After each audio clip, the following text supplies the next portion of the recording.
Decisão do Tribunal de Justiça de Goiás, que suspendeu a proibição de visitas íntimas nos presídios do estado, tem causado polêmica, crítico à medida. O governador Ronaldo Caiado afirmou que vai tentar reverter a liminar e nós vamos conversar ao vivo com o governador de Goiás agora, Ronaldo Caiado. Governador, bom dia, obrigado por atender aqui a CNN. Bom dia, Rafael Colombo, e a todos os telespectadores da CNN. Por que o governo de Goiás entendeu que as visitas íntimas devem ser proibidas, governador? Porque visita íntima numa penitenciária, ela é uma regalia, não pode ser um direito. Todos nós sabemos, Colombo, que nós só atingimos esse grau hoje de excelência em Goiás, como sendo o estado mais seguro do país, porque nós realmente investimos muito forte nas penitenciárias, reformamos as penitenciárias, demos dignidade às pessoas que lá estão no que diz respeito à saúde, alimentação, oportunidade de trabalho. Agora, nós sabemos, e vocês por várias vezes já noticiaram, o quanto uma visita íntima é porta de entrada para, com que leve ordem para assassinar autoridades, principalmente policiais militares, principalmente policiais penais que tomam conta das penitenciárias, muitas vezes a entrada de droga, de telefone celular.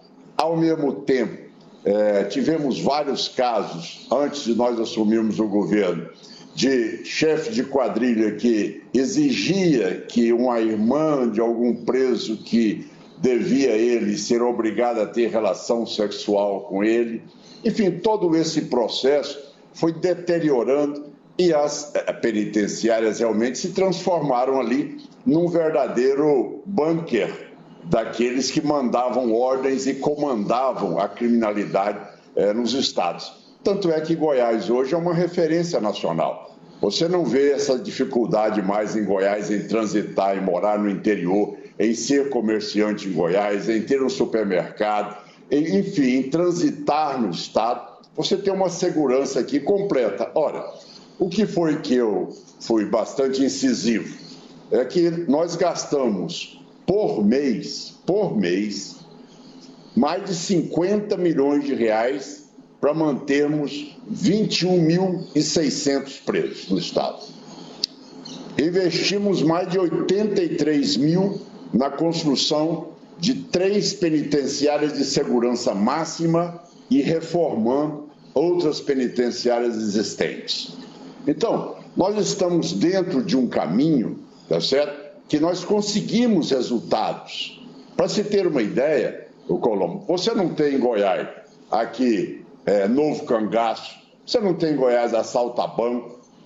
Tiveram 2 assaltos a 2 joalherias em Goiânia, foram presos e todo o material foi devolvido aos donos das joalherias. Isso é um caso inédito no Brasil, não tem outro caso no Brasil, tá certo, que uma joalheria tenha sido assaltada e que tenha se devolvido tudo. Os donos de supermercado liberaram a necessidade de ter ali uma segurança particular diante do avanço da segurança pública no estado de Goiás. Então, direito do cidadão, direito do carcerário, é ter ali a condição de poder, essa população carcerária ter direito a ter a saúde, ter direito a ter o acompanhamento, como nós fizemos no Covid, como foi referência também, como nós temos na alimentação, na oportunidade de emprego, ou seja, tudo isso sim. Agora, visita íntima, isso cabe à nossa Polícia Penal definir, e ao nosso secretário de Segurança Pública, ao governo do Estado, definir aqueles que são merecedores dessa regalia ou não, e não abrir de forma ostensiva para que todo e qualquer cidadão possa amanhã reclamar. E agora, tanto é que teve um... Isso pode gerar alguma instabilidade no sistema, na avaliação do senhor, no sistema penitenciário? Total. joga por terra tudo aquilo que nós construímos. Não, mas a proibição, o senhor acha que não pode gerar alguma instabilidade? A proibição o senhor chama de regalia ou direito, enfim, como queiram chamar, que o preso tem de receber a visita íntima. Quando isso for proibido, se for de fato proibido, o senhor conseguir a decisão judicial, isso não pode gerar uma instabilidade no sistema? Não, até porque já tem 3 anos em Goiás que não se tem isso. Pelo contrário, é o que eu disse a você, é uma regalia que é dada às pessoas. Agora, se eu sou obrigado a investir na segurança pública, com esses valores que coloquei, aonde a cada criminoso aqui, para eu ter uma vaga para ele, me custa R$75 mil. A manutenção desse cidadão lá dentro do presídio me custa 50 milhões por mês. Então você há de convir que nós não podemos deixar que com tudo isso, e o cidadão fora, ele se sinta inseguro, era o que se vivia em Goiás. Ou seja, as penitenciárias, antes de assumir o governo em Goiás, eram verdadeiros ali quartéis generais do narcotráfico, de todas as quadrilhas instaladas no estado. Hoje em dia não, você tem uma recuperação. A reação que eu tive naquele momento foi dizer, olha, me mandam construir cada vez mais vagas para não ter superlotação, que é o que nós estamos fazendo no estado de Goiás. E de repente me impõe uma exigência, eu teria então que montar quarto de motel em todas as penitenciárias para atender pessoas de alta periculosidade, pessoas que praticaram feminicídio, estupro, pessoas que ao mesmo tempo comandam facções criminosas. Quer dizer, eu acho que essa política precisa ser muito bem discutida com os governadores. Porque quem faz a política de segurança pública é o governador e a estrutura de segurança pública. Muitas vezes eu falo, e como parlamentar que fui durante muitos anos, tá certo? Eu sempre disse isso, é muito fácil legislar para que outros tenham que cumprir aquelas regras. Então, é inadmissível, é inaceitável que visita íntima seja colocada como direito, porque nós sabemos que aquilo ali é porta de entrada do crime e porta de saída para assassinar centenas de autoridades.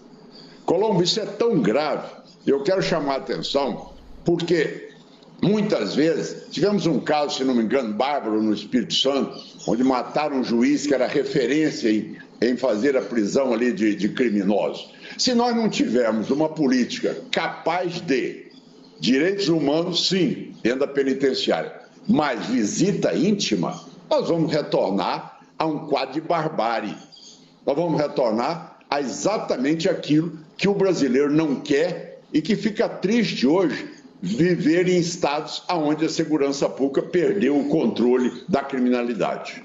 Governador, eu queria perguntar ao senhor agora sobre relação com o governo federal. O senhor atravessou o mandato do presidente Bolsonaro na condição de governador de Goiás, na condição de médico, fez críticas quando achou que devia fazê-las ao comportamento do então presidente durante a pandemia. Agora o senhor passa por um outro período com o presidente Lula no cargo. Vocês foram adversários lá em 89, né? Aliás, quem puder pode recorrer ao YouTube para procurar aqueles debates memoráveis da campanha de 1989. O senhor já conseguiu perceber alguma diferença no relacionamento institucional ou não, governador? O primeiro contato que tive com o presidente Lula foi no dia 27 do mês de janeiro, onde ele convocou convidou todos nós, 27 governadores. Ele mostrou uma postura de quem faz política. Ouviu os governadores por 4 horas, ali, sentado, ouvindo a reivindicação e as prioridades de cada governador, certo? Por 4 horas. Depois, convidou a todos, de uma forma bastante educada, para que fôssemos almoçar com ele, e lá ele colocou todos os ministros de Estado para que atendessem ali os governadores. Bom, diante do quadro, eu tenho tratado todos os assuntos de forma muito republicana, e também, ao mesmo tempo, com toda a liturgia do cargo que exerço como governador do Estado e respeitando a liturgia do cargo do presidente da República, com bons resultados. Entre eles, por exemplo, sobre um assunto no entorno de Brasília, que envolve mais de 1.200.000 goianos que ali vivem e pessoas que migraram para essa região do Estado em relação ao transporte ali daquela região do entorno para Brasília. Temos ações também, ao mesmo tempo, no sentido de hoje, por exemplo, já começa a aplicação da dose da vacina bivalente, em contato direto com o Ministério da Saúde. Então, tudo isso nós temos conseguido levar, lógico, num curto espaço de tempo, mas eu diria a você que temos discutido bastante e agora a matéria de pauta, né, Colombo? Vai ser realmente a reforma tributária, que nós já sabemos muito bem quantos anos eu passei no parlamento, 6 mandatos, e realmente nós sabemos que é um tema delicado, mas que nós precisamos de avançar nele até para melhorar os investimentos no Brasil. É aquela história, né, governador? Todo mundo quer, mas na hora de abrir mão de alguma coisa, ninguém aceita ceder e a reforma não anda, né? Há alguns dias nós conversamos com um colega do senhor aqui, o governador Renato Casagrande, do Espírito Santo, e ele colocou a condição dele, queria saber se é a do senhor também, para discutir reforma tributária. Não é bem uma condição, mas a intenção dele, de discutir primeiro o ressarcimento dos estados com a perda de arrecadação a partir da limitação para a cobrança de ICMS sobre alguns serviços, entre eles combustíveis, telecomunicações, e depois partir para uma discussão mais genérica, mais ampla da reforma. O senhor entende que esse é o formato adequado ou dá para discutir tudo junto? Concordo plenamente com o meu colega Casagrande. Sabe por quê? Eu, como médico, vou fazer aí um comparativo. Seria o mesmo você ter um paciente com a fratura exposta e outro com um corte na testa. Ora, você tem um caso de urgência urgentíssimo. Aquilo que foi colocado na restituição aos estados é emergencial. Ou seja, só para você ter uma ideia, o estado de Goiás perde 39,2% da sua arrecadação com a isenção completa de ICMS, de combustível e de energia e de comunicação. Ora, ao mesmo tempo, o Congresso Nacional convalida ali o reajuste salarial de professores, merecidamente, piso da enfermagem, outros pisos estão em votação. Agora, é muito fácil, né, essa tese de retirar fonte de financiamento durante um ano, onde o orçamento já está aprovado, no decorrer do ano, que é algo que nunca existiu, tá certo? Para atender uma vontade 100% ali política, e, no entanto, não dizer aos governadores ou não restituir aos governadores essa perda que nós tivemos durante todo esse período. Então, eu vejo, sim, como prioritário. Não dá para caminhar com as duas situações juntas, porque você não tem como, tá certo? Atender a duas situações caminhando paralelamente, sendo que a preocupação sua imediata é pagar folha, manter custeio, pagar investimento, ou é fechar os investimentos, cancelar as obras e, ao mesmo tempo, discutir uma situação aí de reforma tributária. Então, acho que esse assunto, ele, sem dúvida alguma, exige, tá certo, que seja, em primeiro lugar, dado uma estabilidade para que os governos saibam o que ele tem como receita. A única coisa que eu tenho como receita é ICMS, como significativo. Agora, de repente, me cortam ali na segunda e a terceira e a quarta fontes mais importantes de arrecadação do meu estado. Governador, bom dia para o senhor. Obrigado pela entrevista aqui para a CNN. Até a próxima, viu?